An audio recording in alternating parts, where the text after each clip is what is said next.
तो ये सिचुएशनशिप चल रही है अपने आप से? आलिया नहीं आपसे नहीं आलिया और अब्दुल में आ रही थी मैं। मैंने देखे थे आपके रिव्यू, जो बड़ा दुख हुआ यार, अब्दुल को अच्छी लग गई है, आपने सिचुएशनशिप बना दी उसकी, वो मिल नहीं पा रही, वो एक अलग गुफ्तगू है all together. But Okay. Abdul likes the girl. किस्मत ने ऐसा पलटा खाया कि सुनो चंदा की अपॉर्चुनिटी मुझे टिच बटन के फर्स्ट स्पेल के बाद मिल गई। माशाल्लाह से जाने जहाँ से रिस्पांस अच्छा है। I was not expecting it because उसके अंदर इतने बड़े एक्टर्स ऑलरेडी मौजूद हैं। मैं तो मानता हूँ कि भाई नेपोटिज्म एग्जिस्ट करता है मेरे करियर के अंदर, मैं कैसे नहीं मानूं। सुनो चंदा मेरे अब्बा ने डायरेक्ट किया, मेरा डेब्यू प्रोजेक्ट है एज एन एक्टर। अम्मी से भी बहुत दोस्ती है आपकी। आई एम अ मामास बॉय, आपको मैंने बताया था। इस बात को भूल जाते हैं कि जो यंग लड़के आ रहे हैं इंडस्ट्री में, उनको भी इसी किस्म के चैलेंजेस या डेंजर्स फेस करने पड़ रहे हैं। बहुत ज्यादा करने पड़ते हैं बहुत लड़कों को, नाम नहीं लूंगा, बहुत सारे जानने वाले हैं इस इंडस्ट्री को छोड़ के भाग गए just because of this. I am learning how to dress up from this Gen Z kids these days. बहुत प्रेशर है। बहुत ज्यादा प्रेशर है। 5-6 लफ्ज सीख लिए मैंने। ड्रिप, ओ एक प्रोजेक्ट टीवी पे चलता है, उसके पैसे मिलते हैं हमें। वो यूट्यूब से करोड़ों रुपए कमा लेता है, उसका कोई चेक एंड बैलेंस नहीं है। इन चीज़ों की रेगुलेशंस लाना बड़ा ज़रूरी है, और मेरा नहीं ख्याल कोई लाने देगा इन्हें। फिलहाल they are liking me for what I am doing for Shahram, but they are hating me for what I am doing with Fakhar there. Hey guys, अस्सलाम वालेकुम, this is Rabia and you are watching on Fuchsia magazine. आज जो मेरे मेहमान हैं, मिट्ठू के नाम से भी जानते हैं हम उनको, साकिब के नाम से भी जानते हैं, आजकल अब्दुल के नाम से भी हम जानते हैं। और हमारी बड़ी पॉजिटिव फीलिंग्स हैं, बड़ी खुशी होती है जब वो शहराम की मदद करते हैं। और काशिफ और फ़ाखिर का क्या चल रहा है अब्दुल्लापुर का देवदास, वो हम अभी तक नहीं क्लियर कर पाए हैं। हम बहुत ज़्यादा खुश नहीं हैं कि वो फ़ाखिर की शायरी लेके ख़ुद से बोल रहे हैं। सो आजकल ऐसे बहुत से टॉपिक्स हमारे जहन में चल रहे हैं। हमने सोचा कि हम रज़ा तालिश को स्टूडियो में इनवाइट करते हैं और उनसे डायरेक्टली पूछते हैं भाई चक्कर क्या है, अब्दुल का एकदम से ये कन्वर्जन कैसे हुआ from negative to positive. And सबसे इंटरेस्टिंग बात यह है कि उनको अपने कैरेक्टर के नाम खुद याद नहीं रहते। सो उनको नहीं याद आ रहा था कि अब्दुल्लापुर के देवदास में उनके कैरेक्टर का नाम क्या है। सो फिर वो गए, उन्होंने स्क्रिप्ट ढूंढी, पता नहीं कहाँ से 4 साल पुरानी, और स्क्रिप्ट पे से ढूंढा कि मेरा नाम क्या है कैरेक्टर का। I don't know why he needed to do that, but he just share that story with me and I found it so interesting.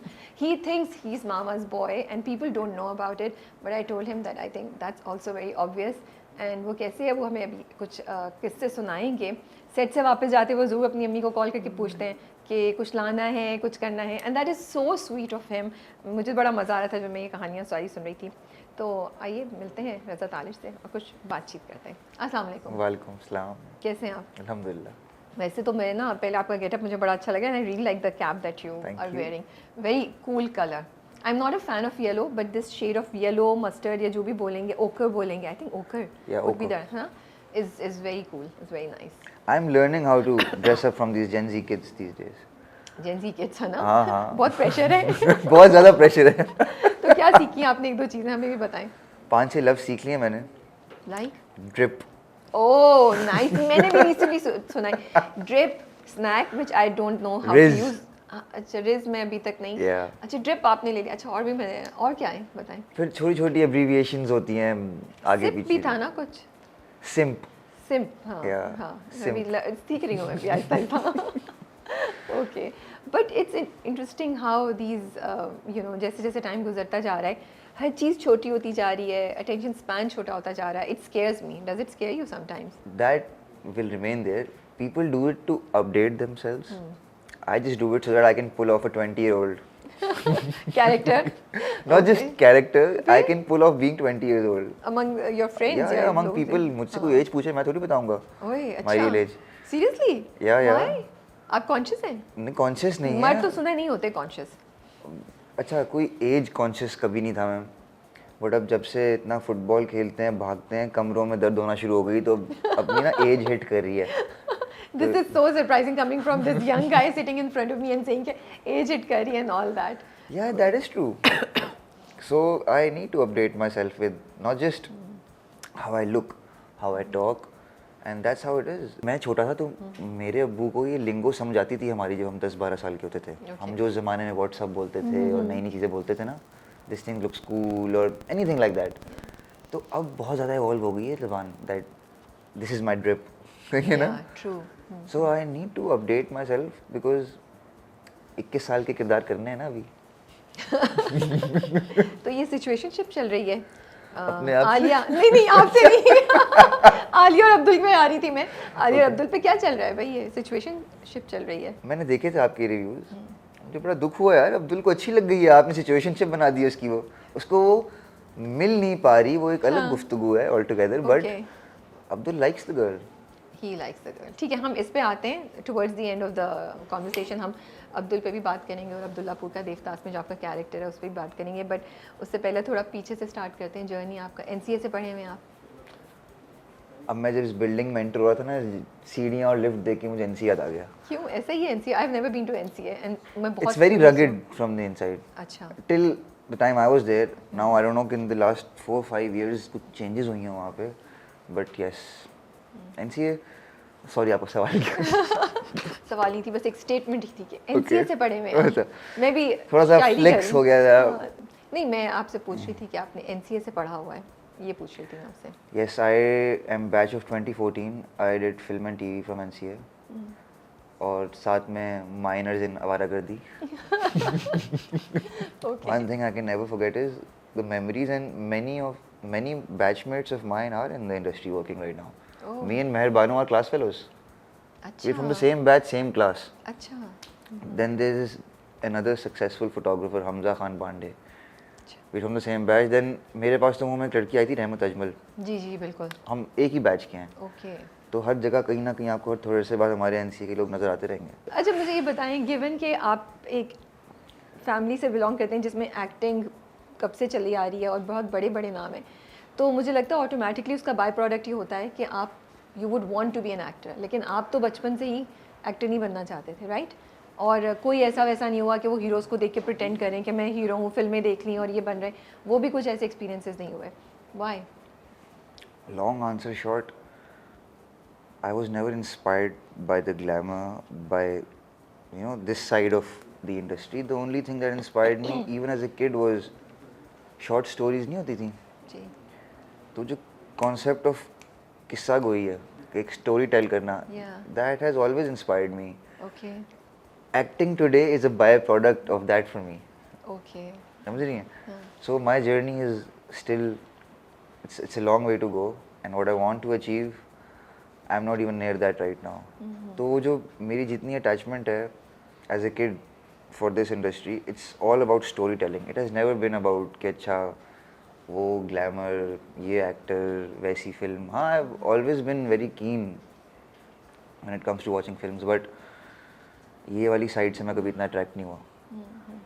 लेकिन अब्बा को देखते होंगे स्क्रीन पे, दादा को देखते होंगे, उनकी फिल्म्स वगैरह आपने देखी होंगी, उनके प्रोजेक्ट्स देखे होंगे, तब भी कभी दिल में नहीं होता था क्योंकि यूजुअली बच्चे अपने माँ बाप को देख कर ही इंस्पायर होते हैं, स्पेशली सन्स जो हैं वो फादर्स से बहुत ज़्यादा इम्पैक्ट होता है उनके ऊपर. तो वो कभी भी नहीं हुआ कि यार ये करते हैं तो मुझे भी इसी डायरेक्शन में ऐसे करना है, मुझे भी ऐसी स्क्रीन पे जाके लगना है, ये ख्याल कभी छू के भी नहीं गुजरा?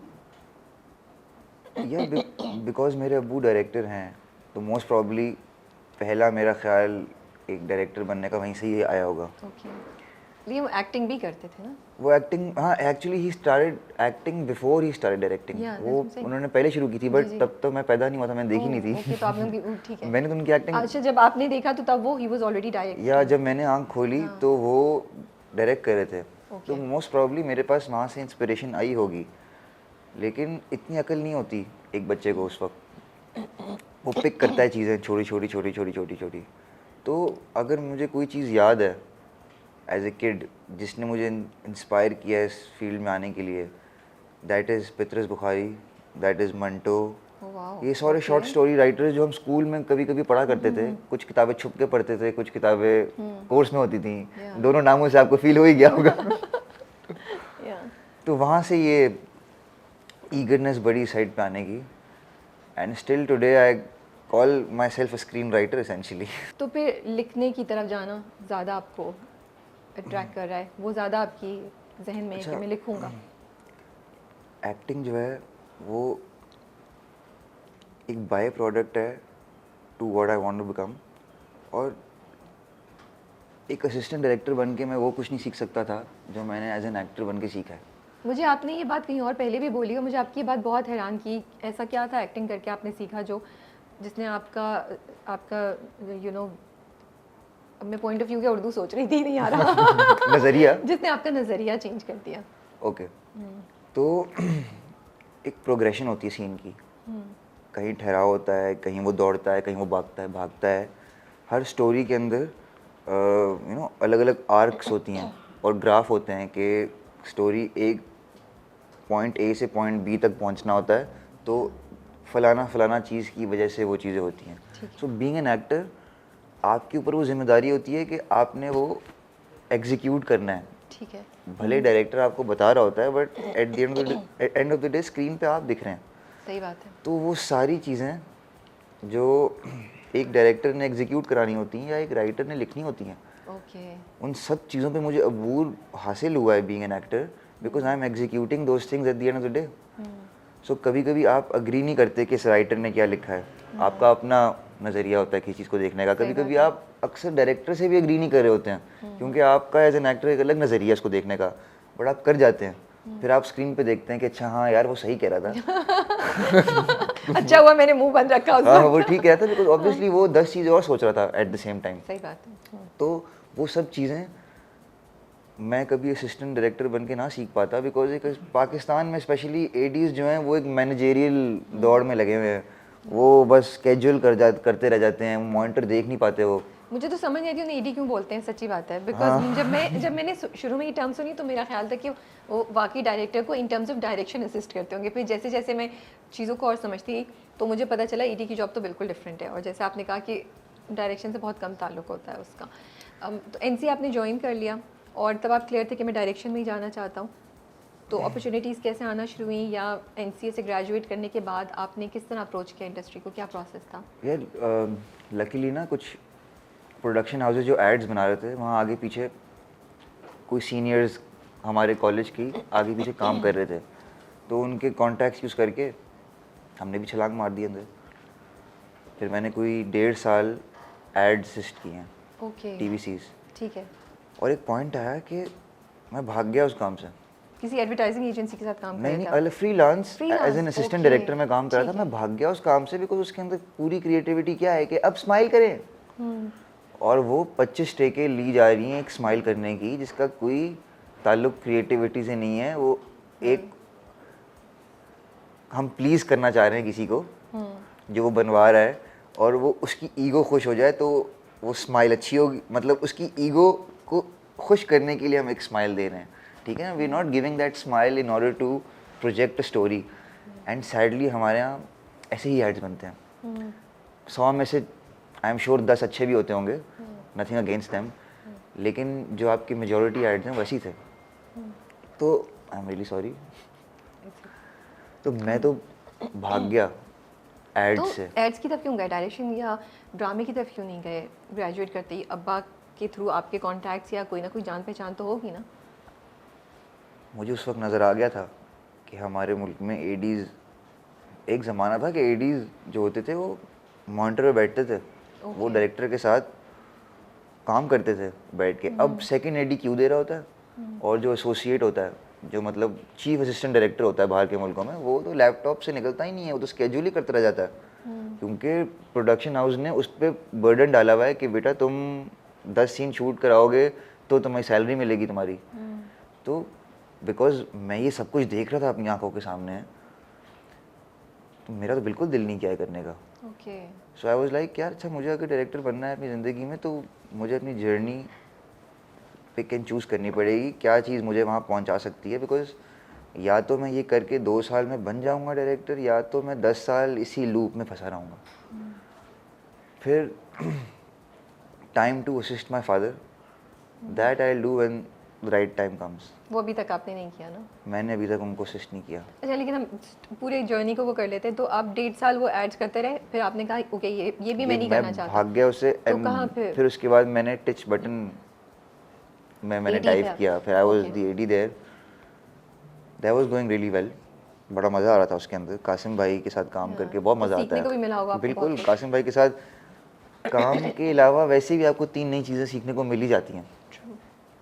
बट उसमें मेरी किस्मत ने ऐसा पलटा खाया कि सुनो चंदा की अपॉर्चुनिटी मुझे टच बटन के फर्स्ट स्पेल के बाद मिल गई. So then I had to again pick and choose. I was like what am I doing.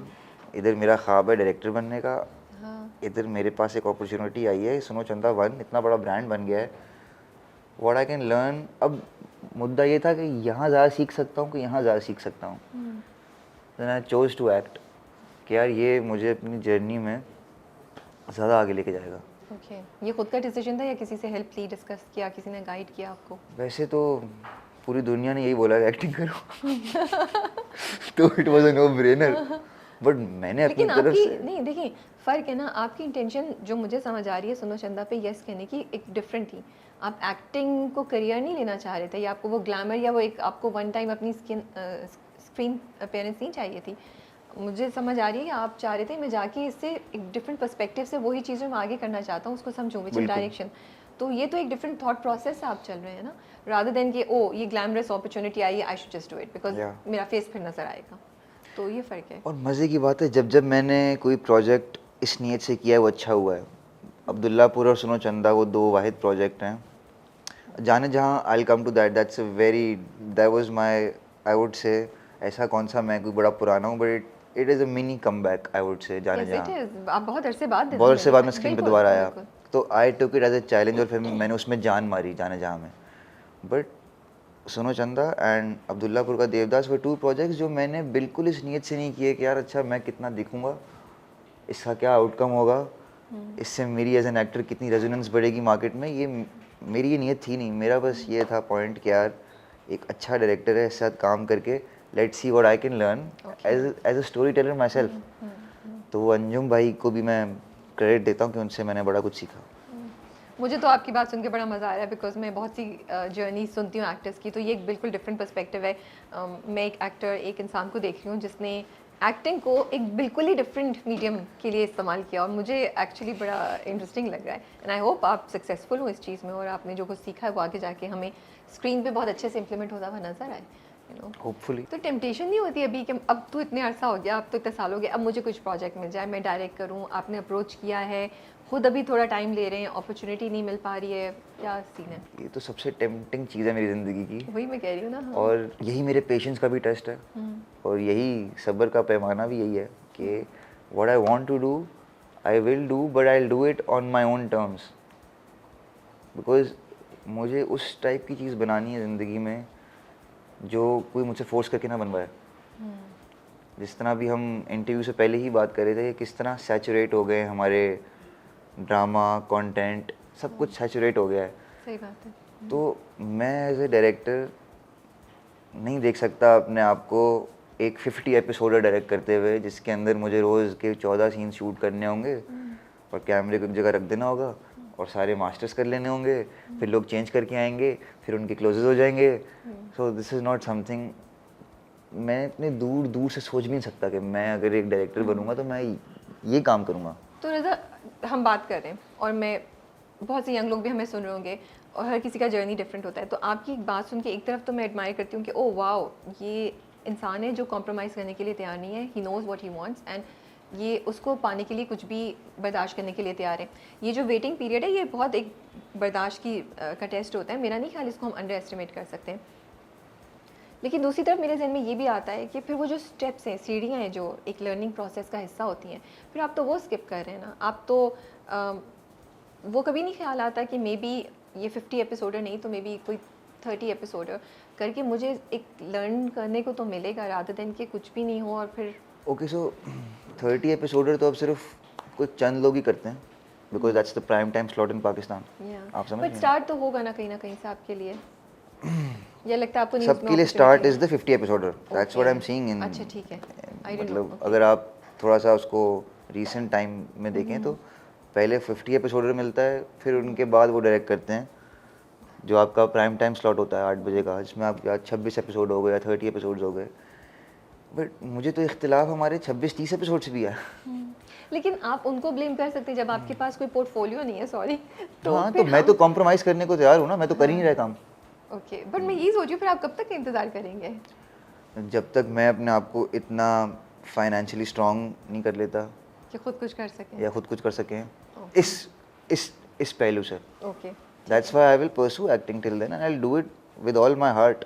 ऐसा नहीं है कि मैं इसको कोई सर से उतारने के लिए करता हूँ। नहीं of course, and I am liking it, I am understanding your passion. तो मैं बस एक दूसरा पॉइंट ऑफ व्यू भी समझ और जो रहा मैं पिछले बीच में समझ 1.5 रही साल थी। गायब था, यही तो कश्मकश में मैं गायब था। Okay. मैं मेंटली रेडी नहीं था एक्ट करने के लिए। because you wanted to go for direction. Yeah, and even if I didn't want to direct something जो हो रही थी, you know, run of the mill things जो चल रही थी, मेरा मसला ये था कि ना मैं उसकी वजह से यहाँ फोकस कर पा रहा था, ना मैं यहाँ फोकस कर पा रहा था. Okay. तो इवेंचुअली मैंने इतने अरसे में समझा कि यार नहीं, जो मैं कर रहा था वो मुझे कंटिन्यू करना चाहिए. फिर मैंने जाने जहाँ को एक यू नो वो लिया, you know, the door back into the building. तो उसमें फिर दोबारा उस रास्ते पे आप वापस दोबारा मैं उस रास्ते पे आया. मैंने कहा यार जो माय फर्स्ट प्लान, जो मैंने इनिशियल प्लान बनाया था, let's stick to it and let's see where it takes me. सही बात है. सो माशाल्लाह से जाने जहाँ से रिस्पांस अच्छा है. बहुत अच्छा आया माशाल्लाह से. I was not expecting it, to be honest, because उसके अंदर इतने बड़े एक्टर्स ऑलरेडी मौजूद हैं. बट इवेंचुअली आगे जाके अब्दुल थोड़ा शाइन कर गया. तो कासिम भाई को क्रेडिट जाता है इसमें, रिदा बिलाल को भी जाता है. बट लेट्स सी क्या होता है एक्टिंग करियर को लेकर. ओके. तो जब लोग शुरू में आप इंडस्ट्री में गए और जिनको नहीं पता था, बहुत से लोग जानते होंगे कि आपका बैकग्राउंड क्या है, और जिनको नहीं पता था उनको पता चलता था आप कौन है, आपके फादर कौन है, ग्रैंडफादर कौन है, तो क्या रिस्पॉन्स आता था? कोई बातें सुनने को मिलती थी? It was easy? There were some judgmental comments? How was it? हर किस्म की बात होती है. अगर if I am allowed to say it again, I am a very unfiltered person. मैं पता नहीं किस तरह अपने आप को कंट्रोल करके बैठा हुआ हूँ. लोग तो हमसे ये भी पूछते थे कि this is not me talking, this is people. Okay, लोग हमसे ये तक पूछते थे बचपन में कि फलाने का रेट क्या है, फलाने का रेट क्या है. So these are the things जो हमें सवाल लोग करते थे, बिकॉज सोसाइटी को लगता है कि सिर्फ इसी टाइप के काम होते हैं दुनिया में. ये इंप्रेशन था इंडस्ट्री ये इंप्रेशन था इंडस्ट्री का. तो लोग तुमसे सवाल करते थे. हम कहते थे क्या कह रहे हो, किस चीज़ के, शूटिंग के रेट. फिर वो हमें समझाते थे कि बेटा हम शूटिंग की बात नहीं कर रहे हैं, हम किसी और चीज़ की बात कर रहे हैं. तो घटिया से लेके अच्छी हर किस्म की बात सुनने को मिलती है. बट वो बचपन में ट्रेनिंग हो गई थी क्या, इन बातों को इतना इम्पोर्टेंस नहीं देनी. लोग अच्छी बात भी करेंगे, बुरी बात भी करेंगे. सही बात है. तो मुझे नहीं फ़र्क पड़ता. अगर कोई बोलता भी है कि मैं तो मानता हूँ कि भाई नेपोटिज्म एग्जिस्ट करता है मेरे करियर के अंदर. मैं कैसे नहीं मानूं. सुनो चंदा मेरे अब्बा ने डायरेक्ट किया, मेरा डेब्यू प्रोजेक्ट है एज एन एक्टर. लेकिन मज़े की बात ये है, देखिए ये ना मैं कहना चाहती हूँ कि सुनो चंदा उन्होंने डायरेक्ट किया, लेकिन आपने 2 ऑडिशन दिए. पहले ऑडिशन में तो आप फेल हो गए थे, ठीक है. फिर उसके बाद दोबारा आपने ऑडिशन दिया, आपने यू वर्कड हार्ड, और उधर अब्बा से डांट भी बहुत पड़ती थी एंड एवरीथिंग. तो कभी कभी आपको होता है कि यार ठीक है मैं हूँ, लेकिन मुझे तो वो फ़ायदा नहीं पहुँच सका जो मुझे पहुँचना चाहिए था. एक मज़े की बात बताऊँ आपको, लोगों को पता नहीं है. सुनो चंदा में मेरा 60% काम, 70% काम उन्होंने डायरेक्ट ही नहीं किया हुआ. ओके. उनके एसोसिएट ने किया हुआ मेरे scenes direct. Sabina, he is a sweet heart. उसको सबसे बड़ा गिला ये था सुनो चंदा में. कहती थी कि यार मेरा ख्वाब था एहसन ताले के साथ काम करने का, तुम्हारी वजह से मैंने तो उनके एसोसिएट के साथ काम किया ताकि वो ना आए टैग कि यार ये अपने बेटे पे फोकस करता है. Okay. Because उधर और भी एक्टर्स थे, Farhan and निकरा were booming, their careers were booming because सुनो चंदा 1 ऑलरेडी एक मैसिव ऑडियंसेस तक पहुंच चुका था. तो उन्होंने तो मेरे सीन डायरेक्ट ही किए मेजॉरिटी. तो मैं तो कभी कभी सोचता हूँ कि यार मैं नेपोटिज्म हूँ भी नहीं भी, मुझे फायदा नहीं पहुंचा. ना फायदा मुझे पहुंचा उसका उस तरह से. लेता हूँ, सारी नेगेटिविटी लेता हूँ, लेकिन मुझे फायदा मुझे कुछ नहीं पहुंचा. लेकिन शुरू में जब क्रिटिक्स ने भी बोलना शुरू किया होगा या ऑडियंसेस भी बोल रही होंगी, तो दिल पे थोड़ा सा तो हुआ होगा कि यार क्या मेरा काम को छोड़ के इस पे बात कर रहे हैं. और नहीं बिल्कुल यू वर इम्यून, बिल्कुल कोई फर्क नहीं पड़ा. फिर इसमें ये कैसे अचीव करते हैं ये state of mind? I don't know, शायद बेगैरती कहते हैं. I didn't mean to say that. मैं सोच रही थी कि मैं तो अब भाई देखिए मैंने तो कहा भाई इतना इनकी मेंटल इतनी विल पावर इतनी स्ट्रांग है कि इन्होंने कहा नहीं मैं प्रूव करके दिखाऊंगा, मैं नेगेटिव कमेंट्स में गिवन नहीं करूंगा. रज़ा तो दूसरी डायरेक्शन पे ले गए, मैंने नहीं की ये बातें. भाई I am a very simple person when it comes to these things. इतना मैं गहराइयों में नहीं जा सकता कुछ चीज़ों में. ये कैसे हो सकता है आपको नेगेटिव कमेंट्स नहीं? मुझे तो एक मैं तो कुछ भी नहीं हूँ. I am nothing in front of you guys, और मैं एक नेगेटिव कमेंट एक भी पढ़ लूँ तो थोड़ी देर में दिल को होता है कि यार. अच्छा, you talking in this sense. हाँ, आप किस सेंस में बात कर रहे थे? मुझे था कि यार अच्छा दैट यू टोटली राइट. कहीं ना कहीं आपको होता है फील, मगर आपको पता होता है कि यार अच्छा ये किस बारे में बात कर रहा है. फॉर इंस्टेंस मैंने एक सॉफ्ट डेब्यू किया था, ताबीर एक ड्रामा आया था. उसमें लोग जब बोलते थे ना तो मुझे बुरा लगता था कि मैंने काम ही बुरा किया उसके अंदर। ओके ठीक है ना? ठीक है, अगर गिल्टी कॉन्शियस, गिल्टी कॉन्शियस होता था मैं, ठीक है, सही है। तो वो आपको आपका ब्रेन बता देता है कि यार तूने यहाँ ठीक नहीं किया था, लोग ठीक नहीं कह रहे हैं, तो आपको कुछ फील होता है। मगर अगर आपको पता है कि यार यू गेव योर बेस्ट, आपने अपनी तरफ से अपना बेस्ट कर लिया था, शायद बेहतर हो सकता था, फिर भले लोग आपको 100 गाली भी दे उसके ऊपर, आपको फिर फ़र्क नहीं पड़ता। ये भी अच्छा पॉइंट ऑफ व्यू है कि हाँ, बिकॉज आप खुद से जानते हैं कि आपने बिल्कुल। सही किया हुआ है। और ये आपको, हम बचपन से स्पोर्ट्स बहुत ज़्यादा खेला है, तो ये वहीं से आया है। अक्सर होता है कि जिस दिन आपने मैच में बुरा खेला है उस दिन रात में नींद नहीं आती ओके, कि यार तूने क्या कर दिया, तूने इस तरह कर दिया। लेकिन जिस दिन आपने अच्छा खेला है अपनी तरफ से और आप हार गए हैं, तो आपको 100 बंदा बोले क्या तूने ये किया वो किया, it doesn't affect me. So yes, सब बच्चों को स्पोर्ट्स खेलना चाहिए बचपन में। बहुत चीज़ें सीखते हो आप इससे। स्पेशली एक्टर्स जो परफॉर्मिंग आर्ट्स करते हैं उनको तो इसका एक्सपीरियंस होना चाहिए, बिकॉज फेलियर से ही आप सीखते हो। और आपको फेलियर सिखाता है कि अच्छा हाँ यार, 100 बंदे आपके फेलियर को प्रोजेक्ट करेंगे, और जब आप जीतोगे तब भी 100 बंदे आपकी जीत को ना अपनी जीत बना के प्रोजेक्ट करेंगे। That's so true. तो इन चीज़ों से अच्छी बात आपको मेंटली फ़र्क नहीं पड़ना चाहिए। बेगैरत बन जाएं आप मेरी तरह। स्ट्रांग बन जाए रज़ा की तरह। एक और जगह आपने कहा कि मैंने इस चीज़ को अपने ऊपर सवार करना बहुत पहले बंद कर दिया था कि मेरे अब्बा यहाँ ये है या मेरे दादा ये हैं। मुझे ये बात बड़ी फैसिनेटिंग लगी, क्योंकि इट्स नॉट जस्ट यू कि आप एक एक्टर हैं और आपकी फैमिली बैकग्राउंड एक्टिंग में की फील्ड में बहुत बड़ा नाम था है। अगर हम किसी भी एक लड़के या एक बच्चे को लें जिसके माँ बाप ने बहुत अच्छा किया हुआ या बाप बहुत इस्टेब्लिश, उसके ऊपर प्रेशर होता है वो किसी भी फील्ड में जाए। तो उस व्यू से मैं भी सोच रही थी कि ये कैसे किया आपने, क्या सोच थी, वो एक प्रोसेस था जिससे आप गुजरे, कुछ अगर आप शेयर कर सकें। That process involves me taking a lot of pressure. मैं उस हाइट तक पहुंच गया प्रेशर लेने की कि मैंने रियलाइज़ किया कि इसके नीचे तो सिर्फ ये प्रेशर को मैं धक्का दूं इस छत से और ये मर जाए। So that's how I literally killed it, क्योंकि मुझे बहुत प्रेशर होता था पहले शुरू में कि यार और मुझे था फियर ऑफ फेलियर बेसिकली। ये pressure simple fear of failure होता है कि यार मैं फेल हो गया तो सिर्फ मेरा नाम एट स्टेक नहीं होगा, मेरे पीछे और भी लोग हैं जिनसे ये फेलियर जोड़ा जाएगा, और उनके सक्सेस को ये फेलियर, मेरा फेलियर उनके सक्सेस को कम ना कर दे कहीं। तो वो उस पॉइंट तक पहुंच गया कि मैंने उसको फिर उस ऊंचाई से नीचे धक्का दिया, और फिर उसके बाद से मैं एक आज़ाद, I feel very light since then. और ये सोनो चंदा के बीच में ही रियलाइज़ किया मैंने। अच्छा, उस शूटिंग प्रोसेस के अंदर ही रियलाइज़ कर लिया था मैंने शुरू में ही कि यार अगर मैं ये इतना, मुझे ना कूडोज टू नादिया अगन, वो मुझे कहती थी सेट पे DKB। Okay, what is that? DKB stands for director का बेटा। ओके। ठीक है ना? तो I had no comeback to it initially ना। 6 डे मैंने सोच के आ गया घर से, मैं भी क्या बोलूँगा। मैंने कहा you guys are JP, like what's JP, मैंने कहा jealous people. That's so nice. इतना अच्छा तरीका है, यू नो। हाँ, आपने भी उसको लाइटर मोड में लिया। मैंने भी उसको लाइटर मोड में लिया। तो वो छोटी छोटी चीज़ों से मैंने रियलाइज़ किया कि यार नहीं, इस प्रेशर को निकाल के बाहर फेंको, तभी I can perform up to the mark. और इवेंचुअली उसके रिजल्ट्स भी आए हैं। मिट्ठू वाज लव्ड। अब अपने मुंह मियाँ मिट्ठू तो मिट्ठू नहीं बन सकता है, लेकिन नहीं, यू कैन जस्ट से कि आपको अप्रिसिएशन मिलती थी, of course we all know आज दैट। तक मिलती है। आज तक मेरे इंस्टाग्राम पे कमेंट आता है कि मिट्ठू ने चूरी खाना छोड़ दी because I have lost lot of weight.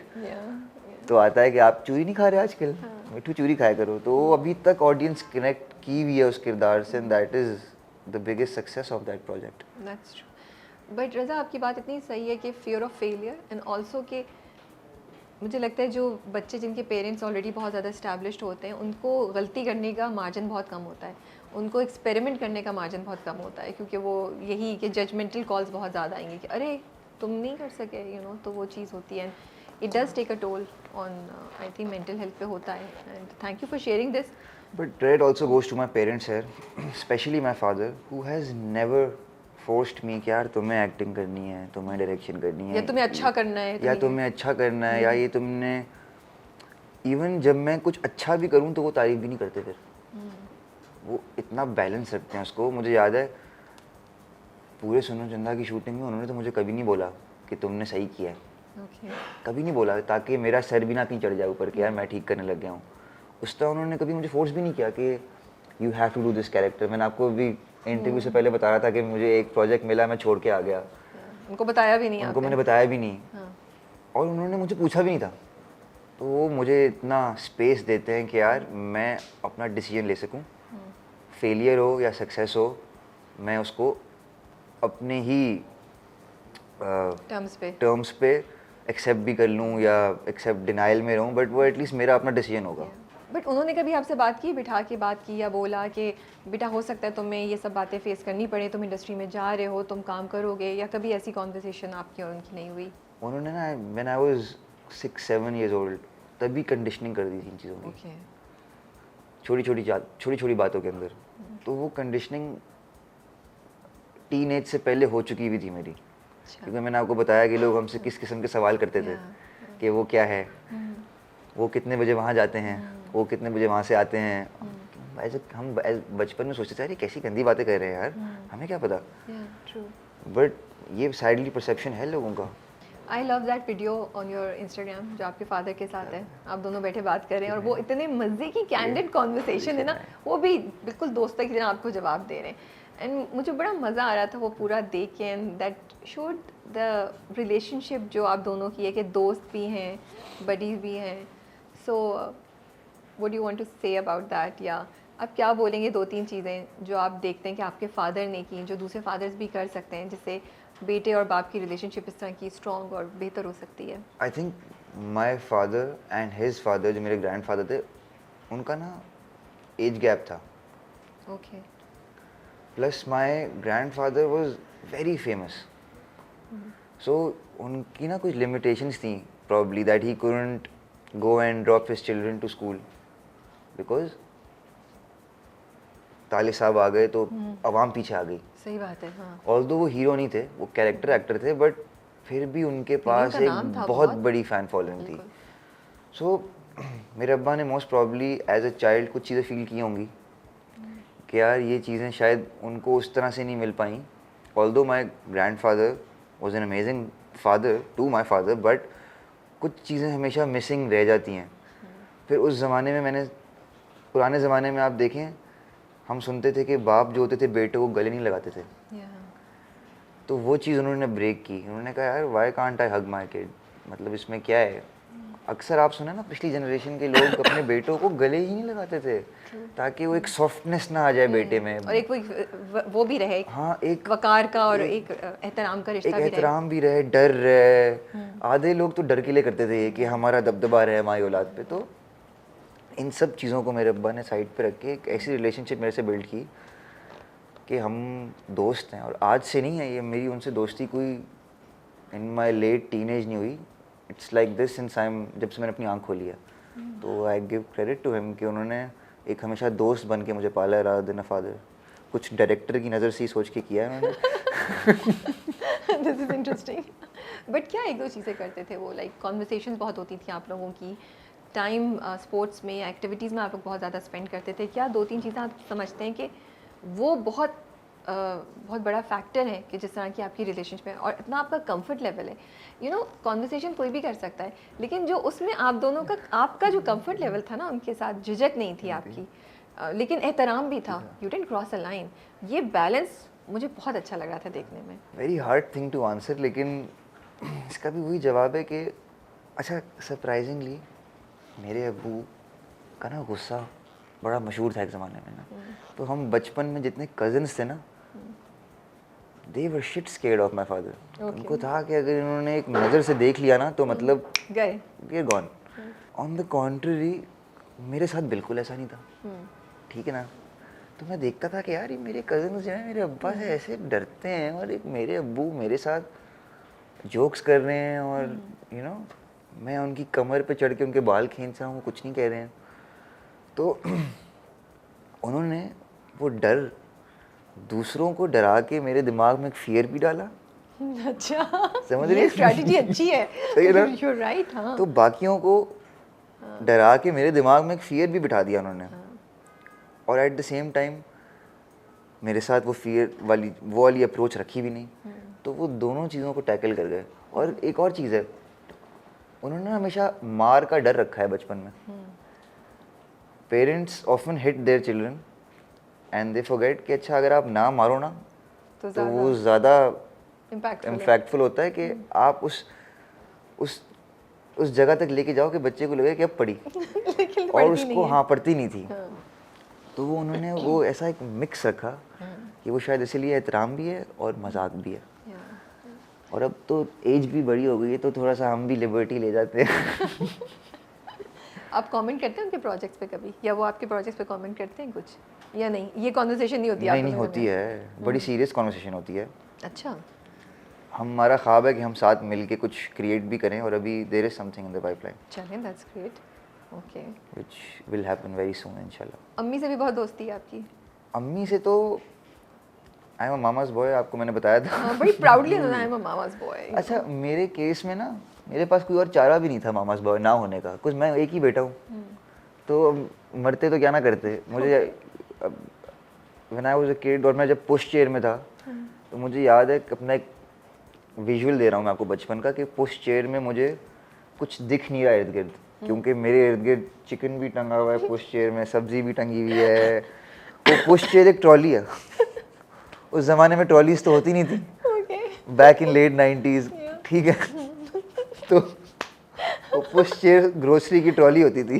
तो अब आप लोगों को समझ आ रही है why he is so comfortable with just doing the groceries and everything. Yeah and I am very comfortable with my parents because of this. मैंने वक्त भी बहुत ज़्यादा गुजारा है उनके साथ।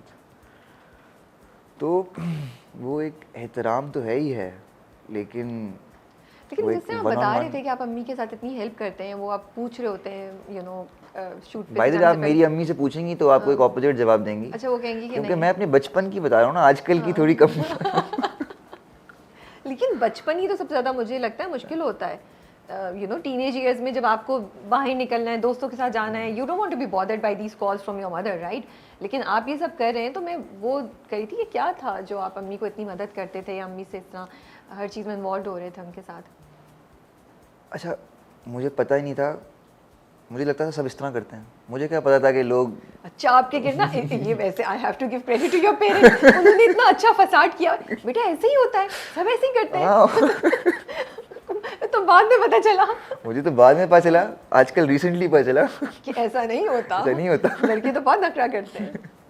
ओके, तो this is probably another reason. मैं आपके पेरेंट्स को जब भी मिलती हूँ ना, प्रीमियर्स पे हमारी अक्सर मुलाकात होती है, and I love there connection. And मैं उनको मतलब पर्सनली इतने अच्छे से नहीं जानती हूँ, लेकिन थोड़ी बहुत मुलाकात होती है, उसमें से भी उन दोनों की relationship comes across, and it's very positive, very nice, very comfortable, very candid. इतनी पॉजिटिव रिलेशनशिप जब आप देखते हैं, तो आपके अपने व्यूज़ या आपके ख्यालात शादी या रिलेशनशिप पे कैसे इम्पैक्ट होते हैं या हुए ओवर द टाइम? क्या लगता है आपको? Very difficult thing to answer. यार आप तो मुझे मेरे हर सवाल को डिफिकल्ट बोल रहे हैं। मैं इतने सिंपल सवाल आपसे पूछी, मैंने तो कुछ अच्छा, पूछा ही मेरे नहीं लिए आपसे जो भी। डिफिकल्ट चीज़ें वो मुश्किल हैं, और ये जो आपके लिए शायद आसान है, मेरे लिए वो मुश्किल हो जाते हैं। कास्टिंग काउच होता है, मैंने तो पूछा नहीं सिफारिश कितनी चलती है, मैंने तो पूछा नहीं कौन सी। मुझे ना मज़ा भी तो इन चीज़ों में आता है, दिमाग वहाँ चलता है। तो वो पूछ लेते हैं, फिर बताएं। अच्छा, पहले छोड़े मैं आपको रज़ा, आप सब चीज़ों को छोड़े, पॉजिटिविटी, आप ये बताएं कास्टिंग काउच एग्जिस्ट करता है या नहीं करता? बहुत अच्छा काउच है आपका। हाँ बताएं, आप तो बहुत अरसे से इंडस्ट्री को जानते हैं, ये मिथ है या वाकई ऐसी चीज़ होती थी, अब नहीं है, या अभी भी कहीं कहीं एग्जिस्ट करती है, and it is something that we can not get rid of? अब आपने अपने आप को फंसा लिया। नहीं, it exists throughout the world. हम तो पाकिस्तान की बात कर रहे हैं, साइड पाकिस्तान भी इस दुनिया का हिस्सा है। हाँ। और आपको पता है मज़े की बात यह है कि हमारी जो इंडस्ट्री है वो सिर्फ लाइमलाइट में आती है, this goes on in every field. ये बात तो सही इसका कोई ये नहीं है कि सिर्फ हमारी काइंड ऑफ वर्क में हम बस बदनाम ज़्यादा होते हैं बिकॉज हम लाइमलाइट में होते हैं। अदरवाइज़ अच्छे लोग और बुरे लोग हर फील्ड में मौजूद हैं, और बुरे लोग हर तरह से फ़ायदा उठाने के मौके ढूंढ रहे होते हैं लोगों को, जो गलेबल लोग होते हैं या जिनके पास अपॉर्चुनिटीज़ उस तरह से नहीं होती और वो ट्रैप में फंस जाते हैं। तो एग्जिस्ट करता है, I won't shy away from it. आपने सुनी है बातें, देखी हैं first hand? Very so you'll be surprised to know that when I was 19 years old, I went for a photo shoot, and that was because मैं तो कभी शौक ही नहीं था मॉडल बनने का, एक्टर बनने का. मुझे call I, I wouldn't name that person, मुझे कॉल आई वहाँ से कि यार हम एक कैंपेन कर रहे हैं फलाना फलाना ब्रांड के लिए, तो आप आके हमारे पास फ़ोटो शूट कर दें. मैं निकला अपने ट्यूशन से, मेरा फुटबॉल मैच था, उसके बीच में मैंने टाइम निकाला और मैं चला गया उधर. और उधर मेरे साथ बड़ा एक हैंड हुआ. ओके. वहाँ जो फोटोग्राफर भाई थे ना, उन्होंने पहले ना मुझे कंडीशन किया. उन्होंने पहले मुझे दिखाई बिल्कुल ही गलीज़ किस्म की चीज़ें, कंडीशन की कि यार bro this is bad, we shouldn't be doing this, right. और फिर उन्होंने अपना गलीज़ काम दिखाया कि ये बेहतर है. पूरा ना उन्होंने जहन साजी करने की कोशिश की मेरी. तो मेरी तो बड़ी अच्छी जहन साजी पहले से हुई हुई है घर से. तो मैंने तो उनको, सही बोलूँगा, मैंने उनको मुक्का मार दिया ज़ोर से. और मैं थोड़ा स्पोर्टी था, तो I got away with it. But काफ़ी लोग नहीं निकल पाते हैं इस सिचुएशन से, वो फंस जाते हैं. तो गलती सिर्फ उनकी भी नहीं है, गलती उन लोगों की है जो इम्पोर्टेंट पोजीशंस पे बैठे हुए हैं और वो लोगों को ये करने दे रहे हैं. नहीं, लोग सिर्फ करने नहीं दे रहे. खैर एकदम से. Are they also part of it? Are they also part of it? Who they? Sorry. जो लोग बड़ी पोजीशन से बैठे हुए हैं. पता नहीं, मेरे साथ तो किसी बड़ी पोजीशन वाले ने नहीं किया था, मेरे साथ तो एक फोटोग्राफर ने किया था. बट पॉइंट इज, कहीं ना कहीं दाल में कुछ काला हर जगह होता है. बट बात You can't run away from it. उनसे दो चीज़ें. एक तो ये कि तो आपको लगता है, वैसे तो हम यूजुअली अगर हम हरासमेंट या इस तरह की बातें करते हैं, मोलेस्टेशन की बात करते हैं, तो उसमें लड़कियों की हम ज़्यादा बात करते हैं, उनसे ज़्यादा कंसर्न होता है. लेकिन हम क्या इस बात को भूल जाते हैं कि जो यंग लड़के आ रहे हैं इंडस्ट्री में, उनको भी इसी किस्म के चैलेंजेस या डेंजर्स फेस करने पड़ रहे हैं. बहुत ज़्यादा करने पड़ते हैं लड़कों को. I मतलब ऐसा कुछ नहीं है कि सिर्फ लड़कियां फेस करती हैं. हाँ, बिकॉज मेजॉरिटी पावर पोजीशंस पे देर मेन, तो एक ऐसा आपके पास रेशो बन जाता है that there more women who can get harassed और abused in respect to man. But लड़के ज़रूर होते हैं, और मैं नाम नहीं लूँगा, बहुत सारे जानने वाले हैं जो इस इंडस्ट्री को छोड़ के भाग गए just because of this. Okay. तो इतनी एडवांसमेंट होगी इंडस्ट्री में, अब इतनी ओपनली बातें होती हैं, डिस्कशंस होती हैं, social media has become so powerful. फिर क्या वजह है कि अभी तक ये चीज़ एग्जिस्ट कर रही है?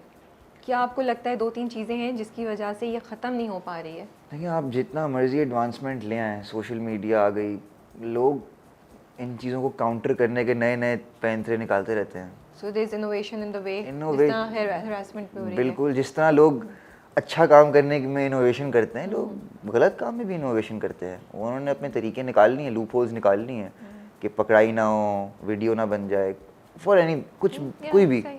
And I think it's important to talk about these things, ताकि जो लोग आ रहे हैं उनको वो खबरदार हो, और जो लोग कर रहे हैं उन्हें भी पता हो कि भाई ये चीज़ें हैं, कहीं ना कहीं तो पकड़ हो सकती है. हाँ, और जो लोग आ रहे हैं वो रेडी हों इसको फेस करने के लिए, सेंस में नहीं कि they have to just be victims of it, they have to support others also. हमारे यहाँ सबसे बड़ा प्रॉब्लम ये है कि कोई विक्टिम बनता है, उसको सपोर्ट नहीं किया जाता. सो एक तो आप विक्टिम भी बने, ऊपर से किसी ने आपका साथ भी नहीं दिया. ये तो बहुत ज़्यादा, क्योंकि वो मोनोपोली सिस्टम बना हुआ है ऐसा कि अगला बंदा सोचता है कि यार मैं क्यों उसका साथ दूँ, मैं अपनी दिहाड़ी ख़राब नहीं कर सकता. सही बात है. तो ज़्यादा ज़रूरी ये है कि हम कलेक्टिवली सबको सपोर्ट करें जो किसी चीज़ का विक्टिम बने. दैट इज़ मोर इम्पॉर्टेंट, क्योंकि ये चलता रहेगा. दिस कोई दावा नहीं कर सकता कि दुनिया में से हरासमेंट आप ख़त्म कर दोगे या आप कोई लॉ पास कर दोगे. ये सब एक फैंटेसी वर्ल्ड में हो सकता है. What we can achieve is we can unite. And इतने बड़े बड़े प्रोड्यूसर्स हैं हॉलीवुड में, they are gone. I wouldn't name them even right now, but even some actors जो के उनके करियर्स तबाह हो चुके हैं just because एक certain number of people unite हो गए उनके अगेंस्ट. इतनी पावर है जब आप एक साथ मिलके किसी पे आवाज़ उठाएं. तो इसके अलावा एक दो और क्या चीज़ें आपको इंडस्ट्री में जो बॉदर करती हैं, या आप देखते हैं और आप सोचते हैं क्या ये चेंज होना चाहिए? कब तक हम इस किस्म की नाइंसाफ़ी या इस किस्म की गलत प्रैक्टिसेस को अपनी इंडस्ट्री में देखते रहेंगे? सबसे मेरा जो बड़ा कंसर्न है और दुख भी है, that is distribution of profits, which सबसे ज़्यादा इस चीज़ पे काम करने की ज़रूरत है हमें. डिस्ट्रीब्यूशन ऑफ प्रॉफिट्स का मतलब ये है कि सिस्टम इस तरह बन गया है कि अब तो प्रोड्यूसर भी रो रहा है बेचारा, वो भी नहीं उस तरह कमा पा रहा. The way channels are earning, I think they need to devise a system through which the technical staff can earn more, the actors can earn more, even the directors. एक प्रोजेक्ट टीवी पे चलता है, उसके पैसे मिलते हैं हमें. वो यूट्यूब से करोड़ों रुपए कमा लेता है, उसका कोई चेक एंड बैलेंस नहीं है. सही बात. फिर वही प्रोजेक्ट डब होके इजिप्ट भेज देते हैं. इंता हबीबी वो चल रहा है ड्रामा, उसके किसी को पैसे नहीं मिले. तो इन चीज़ों की रेगुलेशंस लाना बड़ा ज़रूरी है, और मेरा नहीं ख्याल कोई लाने देगा इन्हें फिलहाल. आपकी वाली बात है, जब सब यूनाइटेड यूनाइटेड होंगे, जब एक्टर्स यूनाइटेड होंगे अपने हक बिल्कुल. के लिए, तो फिर ये चीज़ होगी. एक चीज़ बनी भी थी बीच में, एक एसोसिएशन एक्टर्स की, I won't name it, but अभी तक उसने कोई काम तो नहीं किया. लेकिन वो एसोसिएशन भी क्या कर लेगी जब एक्टर्स खुद सपोर्ट करने के लिए तैयार नहीं है. और वो नाम जो बहुत, सॉरी टू से, लेकिन जो इम्पोर्टेंट नाम्स हैं कह रही हूँ, जो इम्पोर्टेंट नाम है जिनकी वजह से इंडस्ट्री में बहुत सी चीज़ें हो सकती है, जिनके नाम पे एक ड्रामा चलता है, जब तक वो, मुझे लगता है, इस चीज़ का इनिशिएटिव नहीं लेंगे तब तक ये नहीं होगा. ये एक फैक्ट है जिसको आई डोंट थिंक हम लेकिन deny कर एक पॉइंट आएगा कि शायद ओके, एक लिस्ट ए एक्टर है, एक ड्रामा उनके कंधों पे चलता चल है, रहा है. Production house is banking on them, right. शायद वो अपने कॉन्ट्रैक्ट में लिखवा ले सकते कि कि भाई यूट्यूब यूट्यूब की अर्निंग मुझे मिलेगी, मगर क्या गारंटी है कि जो बाकी 6 एक्टर्स हैं उनके कॉन्ट्रैक्ट में भी ये होगा. क्योंकि ज़रूरी नहीं है वो आदमी बताए कि मेरे सही बात कॉन्ट्रैक्ट है. में तो ये लिखा हुआ है. तो ये बड़ा एक टेक्निकल sad. मामला है, Yeah. और इसके अंदर रेगुलेशन आना बहुत ज़रूरी हो गया. वो तो फिर गवर्नमेंट इनिशिएटिव्स होने पड़ेंगे जो हाँ. डाउटफुल ही लगते हैं हमें. या यूनियन सिस्टम जिस तरह दुनिया में एग्जिस्ट करते हैं, कुछ अब हमें कोई एक पैंतरा निकालना पड़ेगा. We are the 6th largest population in the world. हम बहुत इजीली लाठी के नीचे भी आ सकते हैं, और हम लाठी चला भी सकते हैं, लाठी बन भी सकते हैं. लाठी बन भी सकते हैं. We can go either way. लेकिन समझने की बात है ना, और सेल्फिशनेस के एंगल सर्कल से बाहर निकलने की बात है. मुझे लगता है जब तक वो नहीं होगा तब तक बहुत मुश्किल है. लेट्स सी ये साइड किस तरह जाती है, बट मेरे ख्याल से हमारी इंडस्ट्री को सबसे ज़्यादा ज़रूरत इस वक्त इसी की है. Okay, being a young guy, what are the pressures that you feel होते हैं, लेकिन हम नहीं उनको उस तरह रिकग्नाइज करते, एंड हम हमेशा अंडर एस्टिमेट कर लेते हैं. The biggest pressure is aging for a young guy.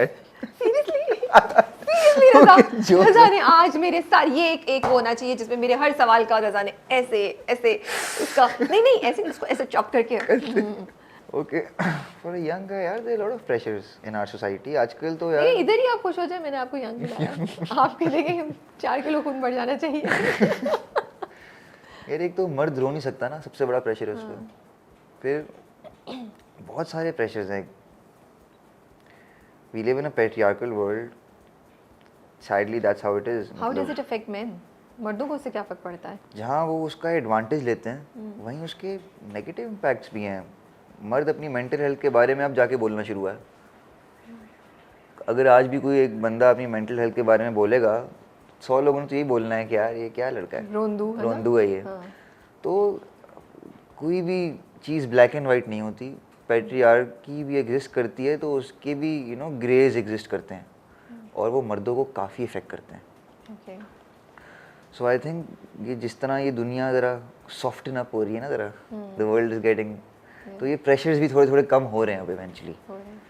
But what are the new set of challenges that are arising?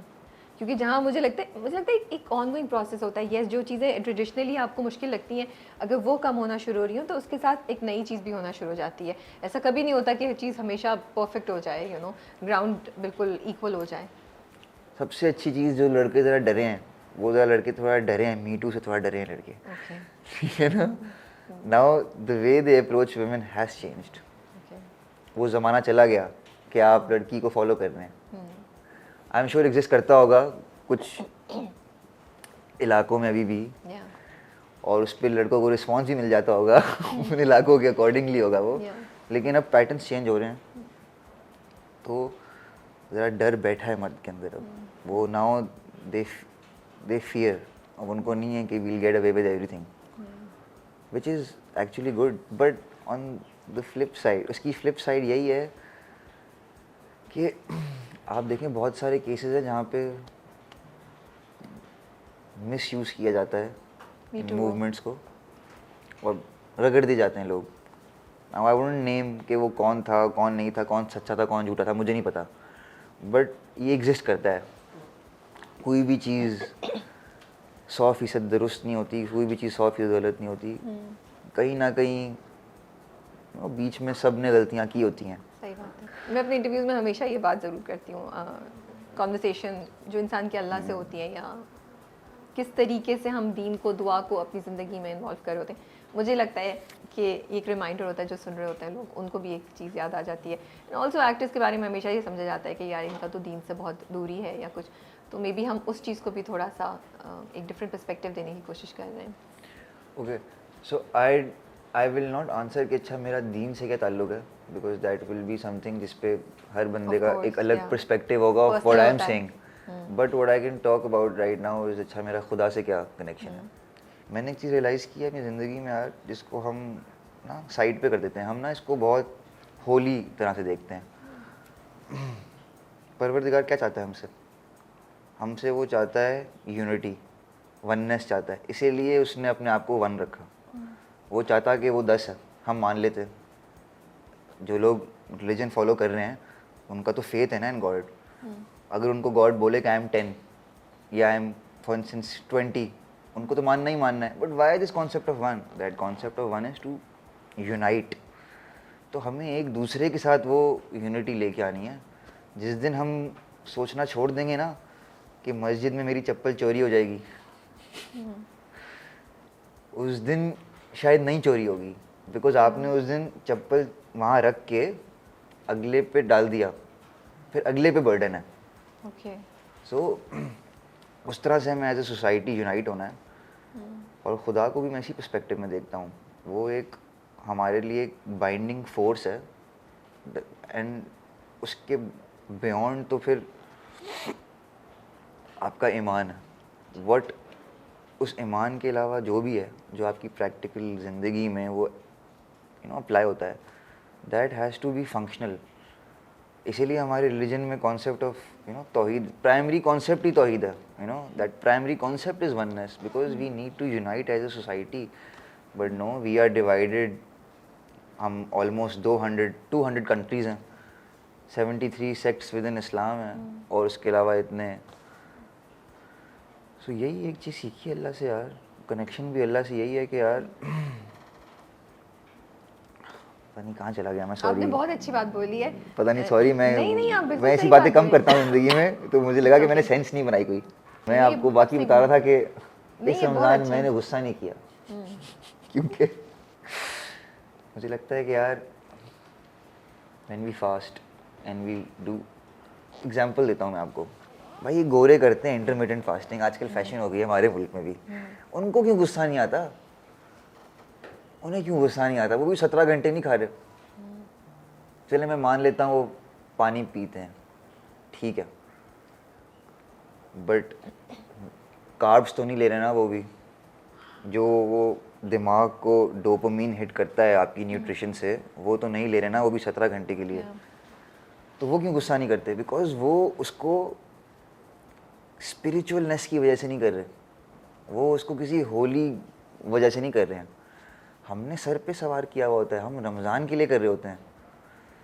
शायद मैं उसको पहले रिफ्रेश सही नहीं किया था. हम अल्लाह के लिए रोज़े रखते ही नहीं हैं. ये महीना आया और हमें इस महीने में हम करना है, उस तो हम महीने के उसमें लगे हुए होते हैं बस, जस्ट बिकॉज रमज़ान आ रहा है, रमज़ान के लिए हम रोज़े रख रहे हैं. भाई आप उसको उसके एसेंस में रखो तो फिर गुस्सा ही कभी नहीं आएगा. तो इसीलिए मुझे तो गुस्सा आना ख़त्म हो गया है, वरना मैं एक टाइम पे बड़ा लड़ता था रमज़ान में लोगों से.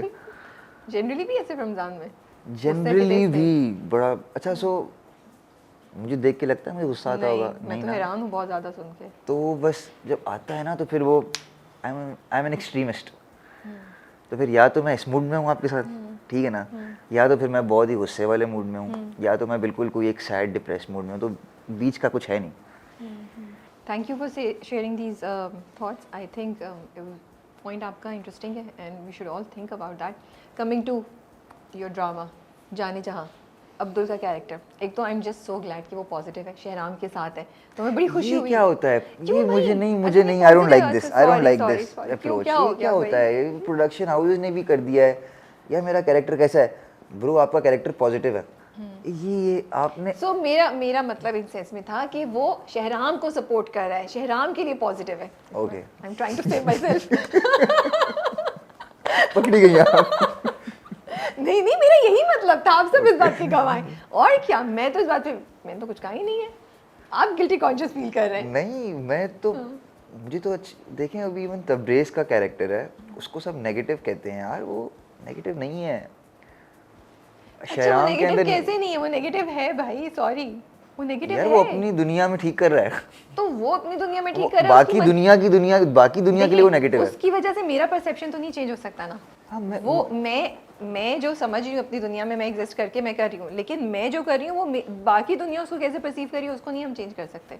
तो जो चीज़ें गलत हैं वो गलत है, उसने एक बंदे को कत्ल कर दिया, अब हम कैसे कह सकते हैं वो नेगेटिव नहीं है? एंटागनिस्ट कह देना उसको जरा, क्या कहते हैं? एंटागनिस्ट कह दें। हाँ चलें, वो एक ज़्यादा रिफाइंड वर्ड आप यूज़ हाँ कर ना, लें। हम स्टीरियोटाइप कर देते हैं, और नहीं। इस स्टीरियोटाइप की वजह से ना हमारे स्क्रिप्ट्स भी स्टीरियोटाइप हो गए हैं। वो फुप्पो का कैरेक्टर है, वो चिड़चिड़ी खाला का कैरेक्टर है, ये नेगेटिव भाई है, ये पॉजिटिव भाई है।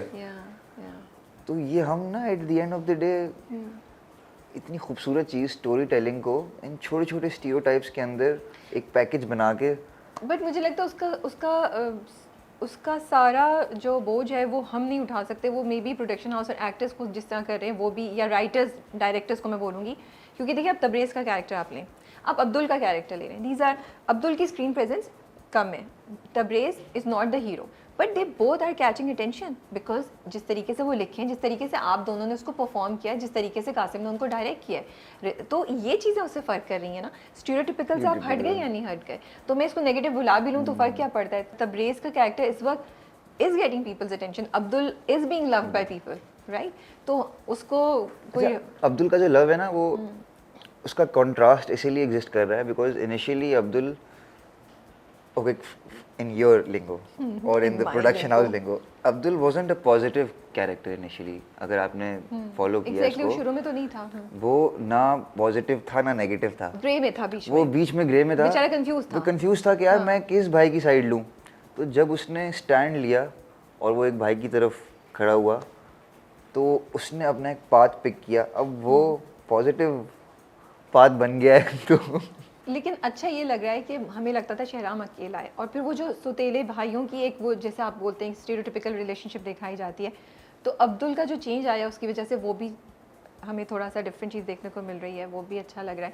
प्लस वो शहराम को समझ रहा है, वो चीज़ें जो शहराम की और कोई नहीं समझ सकता, वो शहराम के साथ, he is the only person in that house or in that drama other than Manur who is understanding Shahram. Yes, So Abdul की जो कैरेक्टर आर्क है वो इस तरह इवॉल्व हुआ है, और उसको अटेंशन मिल भी इसीलिए रही है obviously because Hamza being an actor of his stature, and also that character जो उसका है जी, वो एक वो वाला हीरो है जो कि उसकी माँ उससे झूठ बोल रही है लेकिन वो सह रहा है वो बात, और वो सीरियसली समझ रहे हैं ना, वो कह रहा है कि आप मुझे कहें लेट जाओ इधर, मैं लेट जाऊंगा इधर, आप कहें छलांग मार दो, मैं छलांग मार दूंगा, वो सब कर रहा है, ठीक है सही ना, और वो बात है। पता है कि वो सब गलत करी है।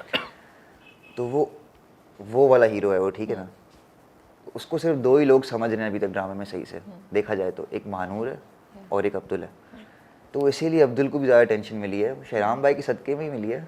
नहीं आपने अच्छी परफॉर्मेंस दी है, I think you two complement each other on the screen, it's very you know, he being the, Hamza being the main character हो सकता था वो ज़्यादा होता है, लेकिन जब अब्दुल आता है तो हम अब्दुल की बात सुन रहे होते हैं, हमें अच्छा लगता है कि कितनी बार वो शहराम की बातें, शहराम के कुछ कहे बगैर समझ लेता है और उसको बोलता है, यू नो, उसको करता है कि नहीं आप अपने दर्द को समझें, आप इसको। अच्छा, here credit goes to, apart from the writer and the director for executing them and writing it like this, credit also goes to Hamza Ali Abbasi, that he gives you the space. अगर आप even notice करें ना, जो उसके तब्रेज़ के साथ scene है, yes, कोई और एक्टर हो तो वो शायद ना इनसिक्योर हो कि यार ये मेरी जगह छीन रहा है स्क्रीन पे, but he is not that guy. वो कहता है कि यार तुम्हें जितनी स्पेस मिल रही है उससे मेरा कैरेक्टर भी तो अच्छा होगा ना, और बिल्कुल सही बात अगर तब्रेज़ नेगेटिव दिखेगा तो शहराम पॉजिटिव दिखेगा सही ना, बात है। तो वो मार्जिन देता है बंदा। अच्छा, तो अब्दुल और आलिया का चक्कर क्या है? मतलब to us we understood they both like each other. हुआ क्या? क्या आलिया ने रिस्पॉन्ड नहीं किया इसलिए वो बैक ऑफ कर गया है? राइटिंग को लेके बड़ा टेक्निकल सवाल हो गया ये इधर। यार Abdul being Abdul, he has never been in a relationship before. Okay.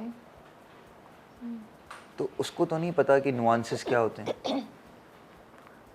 Alia का कैरेक्टर इतना इन डेप्थ था नहीं कि आप बता सकें कि वो नुआंसेस समझती है कि नहीं समझती। आप इतना बता सकते हैं कि आलिया की फैमिली के प्रेशर एग्जिस्ट कर रहे थे। अगर आप देखें तो उसके फादर एक पॉलिटिशियन है, हाँ सही। और वो अपने आलिया का कैरेक्टर अपने सेट ऑफ बर्डन्स लेके आया है। उसको इतना इन डीप दिखाया नहीं गया, इन डेप्थ दिखाया नहीं गया, लेकिन वो थोड़ा सा अगर किसी को एब्रप्ट लगी है, मुझे लगा, मुझे आई एम श्योर आपको थोड़ा सा वो नहीं, एब्रप्ट abrupt लगा नहीं होगा। लगा हमें तो जो उनकी दोनों की इनिशियल इंटरेक्शन दिखाया उससे वी वर क्लियर कि they both are interested in each other. दोस्ती से अब लाइकनेस की तरफ आ गई है और हमें यही समझ आई थी। फिर जब उसका रिश्ता आया और जब उसे खुशी खुशी हाँ बोल दी, स्पेशली जो गाड़ी में कॉन्वर्सेशन थी, जब उसे बोलता है ना, पूछता है ना अब्दुल के आर यू हैप्पी, तो मैं सोच रही थी, हम लोग एक्सपेक्ट कर रहे थे वो बोलेगी मैं खुश नहीं हूँ लेकिन मैं प्रेशर में आके हाँ बोली हूँ। उसने ऐसी कोई बात नहीं बोली। उस पर हमें कन्फ्यूजन हुई कि हमने क्या गलत समझा, क्योंकि हमारे लिए तो ये बात क्लियर थी कि क्या है। एक सिचुएशनशिप सी चल पड़ी है। अब सिचुएशनशिप हो हो गई गई है। By this response of Alia, ये सिचुएशनशिप हो गई, वरना तो हमें सही लग रहा था। उसके साथ ही मैं क्वेश्चन कर रही हूँ कि अब्दुल ने उस चीज़ को ज़्यादा परसू नहीं किया। उसने बोला तो उसने वो बैक ऑफ कर गया, उसने कहा ठीक है। That was So is Abdul's it- closure. yeah. वो जो गाड़ी वाला सीन था, लेकिन उसने उसको कन्फ्रंट भी नहीं किया कि यार बट फिर तो इतने दिन से हम क्या बात कर रहे थे। कुछ क्लोजर ऐसे ही होते हैं रियल लाइफ में कि आपको नहीं मौका मिलता। आप अपने ना भाई का पता काट सकते हो। देखें, अब्दुल को okay. तबरेज़ नहीं पसंद। अब नहीं, कि कहानी उस पॉइंट पे पहुंच गई है कि अब अब्दुल को तबरेज़ पसंद नहीं है, लेकिन वो तो पॉजिटिव है ना, वो तो तबरेज़ का पता नहीं काट सकता। Yeah, he is true. Not that guy. ये रज़ा ने, अच्छा वो तो पॉजिटिव है, वो तो तबरेज़ का पत्ता नहीं काट सकता। अच्छी वाली बात, ये अच्छा रहा, ये अच्छा रहा। This was nice. ओके, ठीक है, बच गया। ठीक है भाई, हमने छोड़ दिया अब्दुल को, माफ़ी मिल गई इस बात पे अब्दुल को। मैंने सुना था आपके रिव्यू में था कि we didn't like Abdul for that. नहीं, मुझे अब्दुल पे अब हो रहा है भाई कि अरे ठीक है पत्ता नहीं काटा, लेकिन अब्दुल पॉजिटिव है तो अब बेचारी आलिया को भी तो बचाए ना, जो हॉस्पिटल में उसको कहता है थिंग्स टेक टाइम, सब्र करो, वक्त के साथ सब सही हो जाता है। मुझे हुआ नहीं भाई, उसको बचा लो बेचारी को। So Abdul is not that smart. If you see, अभी भी वो कहीं ना कहीं पे ढूंढ रहा है इंस्पिरेशन। अभी उसको शहराम भाई से मिल गई है और अभी वो उसके पीछे लग चुका है। So right now is not capable enough कि वो अपने वो कर सके। I don't think Abdul is that capable. अच्छा, कैसा रिस्पॉन्स आया ऑडियंस का? क्या मैसेजेस आते हैं, लोग क्या कह रहे हैं? बाहर जाते हैं तो कोई लोग कुछ कह रहे हैं, क्या हो रहा है? Because I think Abdul is being loved a lot. So definitely Abdul is being loved a lot, और लोग का रिस्पॉन्स भी अच्छा आ रहा है। मैंने एक्सपेक्ट नहीं किया था अपने कैरेक्टर को इस तरह जाते हुए, क्लाइमैक्स की तरफ। तो मुझे थोड़ा, मेरे लिए वो था। फिर ऊपर से मैंने 1.5 साल 2 साल एक्टिंग नहीं की, तो वैसे ही आप थोड़ा सा, तो मैं शेकन अप हुआ था थोड़ा सा। तो इस चीज़, अब्दुल ने मुझे कॉन्फिडेंस दिया दोबारा से, यार okay that I am back and I am here to stay. Yeah so that is what I am thinking rather than what people are saying. वो मैंने इन चीज़ों को इतना फोकस नहीं किया हुआ राइट नाउ। ठीक है। And what about Kashif, your character in, आपका जो कैरेक्टर अब्दुल्लापुर का देवदास, वो भी इंटरेस्टिंग लग रहा है। शेरो शायरी बोलना आसान था, मज़ा आ रहा था या क्या? तो मुझे आजकल लोग के वो आ रहे हैं कि क्या आ आप रहे हैं? फ़खर के साथ ठीक नहीं कर रहे हैं। अब ये वो है, आप बिलाल अब्बास खान से डायरेक्ट पंगा ले रहे हैं ऑन स्क्रीन। तो पंगा नहीं ले रहे हैं, बड़े अच्छा अब दोनों का जो दोस्ती है, वो जो कजन्स का रिश्ता है, मुझे तो बड़ा ही अच्छा लगता है। एक पिक्चर पे कमेंट आया था कि अब क्योंकि वो जाने जहाँ का टाइम शिफ्ट हो गया ना, तो ट्यूसडे को मुझे अब्दुल अच्छा लगता है, लेकिन फ्राइडे को मुझे काशी बहुत बुरा लगता है। तो they are liking me for what I'm doing for Shahram, but they're hating me for what I'm doing with Fakhar there. लेकिन फ़खर की परमिशन से लिया है, कोई झूठ छुपा के तो नहीं है। फ़खर ने खुद लिख के दिया है। हाँ, वो हाँ। कहता है ना, तुम सोचो कि तुम गुलबानों को देते तो क्या करते क्या तुम? करते? या। तो अच्छा, वो मैंने आपको थोड़ी देर पहले भी बताया था, सोनो चंदा एंड अब्दुल्लापुर का Devdas are 2 characters in my life जो मैंने ना बस कर लिए। रिजल्ट सोचे बगैर, ये भी नहीं सोचा कि व्हाट आई एम गेटिंग, मतलब मुझे पैसे भी कितने मिल रहे हैं इसमें। नॉट दैट मिले या नहीं मिले, बुरे मिले, मैं उसकी बात नहीं कर रहा हूँ, ज़्यादा भी मिले तो मैंने सोचा भी नहीं कि अच्छा I am even getting paid for it. उस इंटेंशन कुछ और मेरी उसमें इंटेंशन थी कि यार मैं सुबह सेट पे जब आता हूँ और जब तक मैं जाता हूँ, मैं कठपुतली हूँ फ़िलहाल इस डायरेक्टर की, ये जो कहेगा मैं वो करूँगा। तो अब्दुल्लापुर का Devdas was a journey I lived with Anjum uncle बोल रहा हूँ, अंजुम भाई, उनको बचपन में अंजुम अंकल कहता था मैं। तो वो एक पूरी जर्नी है जो अंजुम भाई के साथ मैंने लिव की है, और मैं उनको क्रेडिट दूंगा कि अगर आपने शुरू के एपिसोड्स देखे हों जी, मैंने तो उसमें जो छोटी छोटी काशी हरकतें कर रहा है, कभी प्लेट को यूं यूं कर रहा है, कभी भाग रहा है, कभी लेटर छीन रहा है, all of that is Anjum bhai telling me what to do. उन्होंने इनकॉर्पोरेट की चीज़ें। उन्होंने सब बोला है करने को, मैं तो बस एक डायरेक्टर एक्टर बन के करता जा रहा था। तो पता नहीं अभी एक प्रोजेक्ट कंप्लीट होता है तो उसका रिस्पांस किस तरह आता है, बट मेरे लिए अभी तक सुनो चंदा और अब्दुल्लापुर का Devdas are the highlight of my career. Are you shooting anything आजकल? कुछ आप स्क्रिप्ट पढ़ रहे हैं, क्या कर रहे हैं? कुछ नहीं चल रहा है कुछ? अल्लाह करे कोई अच्छा स्क्रिप्ट आ जाए। अक्सर सवाल होता है कि यार how do you choose your scripts, तो मैं आगे से बोलता हूँ I wish I had the liberty to choose them. मैंने आपसे ये सवाल पूछा ही नहीं है। बट आई होप कि बहुत अच्छा स्क्रिप्ट आपके पास बहुत जल्दी आए, और अल्लाह करे कि आप जो डायरेक्शन में कुछ करना चाह रहे हैं आपको वो अपॉर्चुनिटी भी मिले, ताकि जो आपका पैशन है आप उसको सही तरह से एक्सप्लोर कर सकें। I wish I get a lead role so that I can direct lead roles better. Inshallah, Ameen summa Ameen, why not? But thank you so much for your time, Raza. welcome. It was lovely having this conversation with you, and बड़ा अच्छा लग रहा है as Abdul and as Kashif आपको देख के, और ये इंटरव्यू बड़े अरसे से हमने प्लान किया हुआ था, लेकिन हमने कुछ आप गायब हो गए थे बीच में से स्क्रीन से, तो हमने कहा अभी आप we are seeing you on back on screen, so let's have this interview and have this conversation. So best of luck with everything. Thank you so much. It was a pleasure being here. And मुझे भी था क्या बड़े अरसे से आपको interview देना है। बड़ी पुरानी बातचीत चलती थी। आई थिंक मुझ पे भी बात हुई थी, लेकिन फिर बीच में चीज़ें ऊपर नीचे सब कुछ, एंड अक्सर हम दोनों फिल्म प्रीमियर से मिल रहे होते ना, कोई पॉपकॉर्न के उस पर हमारी कोई बात होती थी, ये वहाँ वो वहाँ, और मुझे सारी बातें कल याद आ रही थी। बट चलें, फाइनली हो गया, and I think I had fun talking to you, so I hope आप लोग को भी मज़ा आए रज़ा की एक डिफरेंट साइड आज जानकर और देखकर। टेक केयर एंड अल्लाह हाफ़िज़।